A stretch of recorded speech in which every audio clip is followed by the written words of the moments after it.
Hello, and welcome to Speak Up. I'm David. Today we're not just talking about learning English, we're talking about intelligence. Your intelligence. The kind that doesn't show up on a test score, but in a negotiation, in a moment of wit, in the deep, satisfying click of a complex idea fitting into place. Here's an uncomfortable question that hits the ego.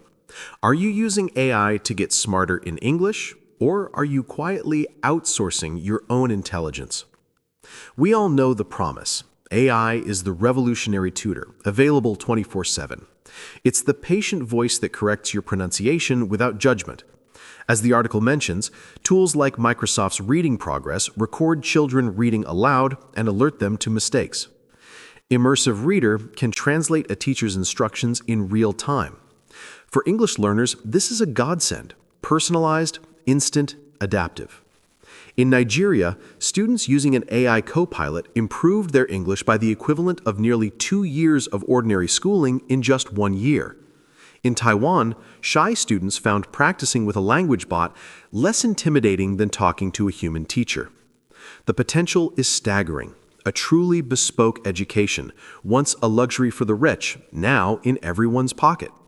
So, what's the conflict? Why does this matter?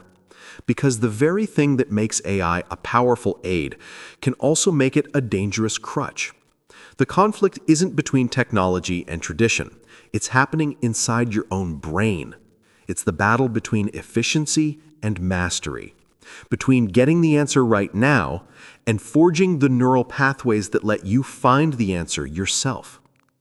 Let's not sweep this under the rug. The danger isn't that you'll cheat.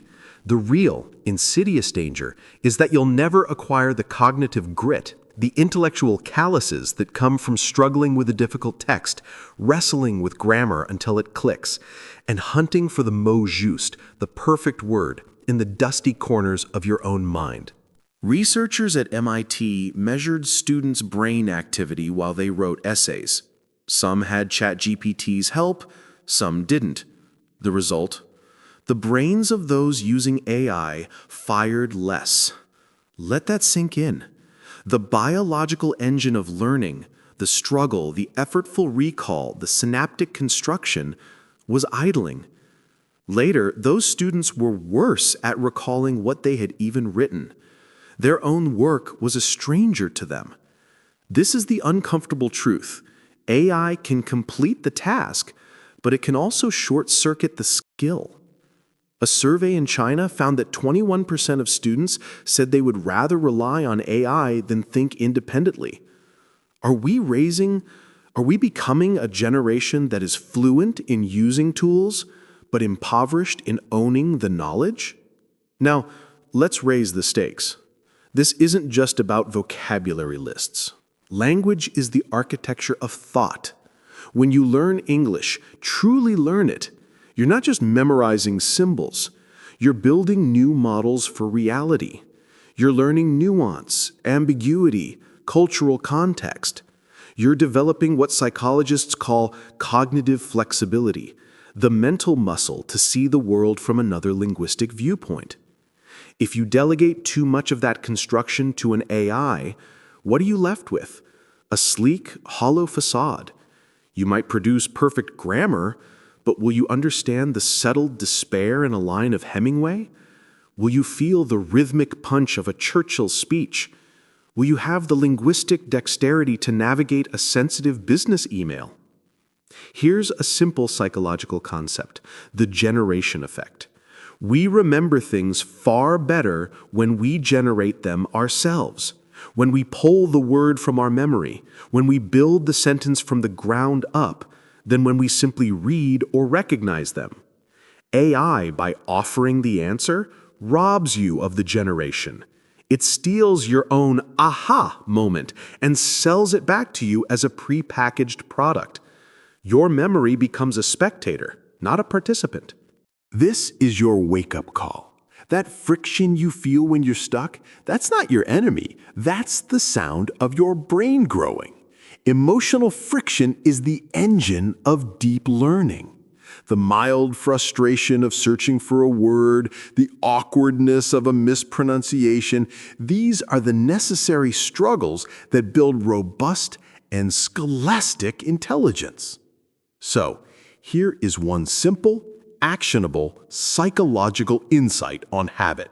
I call it the 5-minute fight. Before you ask AI for a translation, a synonym, or a sentence correction, give yourself 5 minutes. Fight with it. Doodle possibilities. Speak it out loud, badly. Rummage through a physical dictionary. Let the awkward silence hang. In those 5 minutes of generative struggle, you are not just learning English, you are forging the habit of intellectual self-reliance. You are teaching your brain that you are the source. The AI is just the library. You are the scholar. The punchline? Don't just use AI to learn English. Use English to outsmart the AI. Use it as a sparring partner, not a ghostwriter. Demand that it explains why the present perfect is used. Don't just let it correct you. Ask it to debate you on a topic, to question your assumptions. Turn it from an answer bot into a Socratic Provocateur.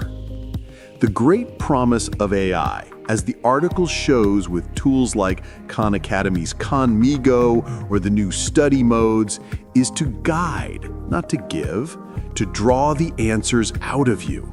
That is the line. That is the habit. The goal is not to be a fluent user of technology. The goal is to be an intelligent, nuanced, and powerfully articulate human being in a second language. Protect your cognitive fire. Embrace the struggle. And, as always, keep speaking up. Thank you for listening. If this resonated with you, share it with someone who's on their English learning journey. Let's start a conversation about intelligent learning. Until next time.